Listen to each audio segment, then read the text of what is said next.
আজকে আমি বানিয়েছি আমের বড়া। তো হ্যালো বন্ধুরা, তোমরা সবাই কেমন আছো? আশা করি ভালোই আছো।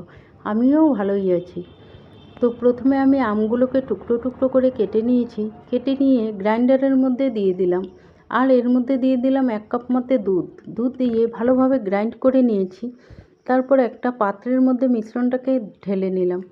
তারপর এর মধ্যে দিয়ে দিলাম 1 বাটি ময়দা, আধা বাটি সুজি, আধা বাটি চিনি আর অল্প পরিমাণে নুন আর বেকিং সোডা দিয়ে ভালোভাবে মিশিয়ে নিয়েছি।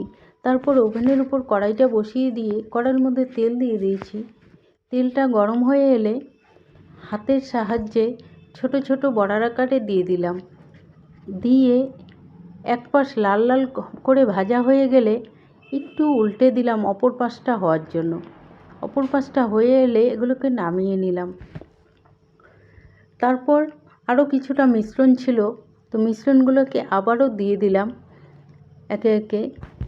দিয়ে এপিঠ ওপিঠ দুপিঠ ভালোভাবে ভেজে নিয়েছি, লাল লাল করে ভেজে এগুলোকে নামিয়ে নিয়েছি। তো আমার রেসিপিটা তোমাদের কেমন লাগলো? যদি ভালো লাগে তাহলে লাইক, কমেন্ট, শেয়ার এবং চ্যানেলটিকে সাবস্ক্রাইব করে দিও। তো দেখো দেখতে কত সুন্দর হয়েছে, খেতেও কিন্তু দারুণ হয়েছিল। তো পরের দিন দেখা হবে অন্য কোনো ভিডিও নিয়ে। ততক্ষণের জন্য টাটা সবাই।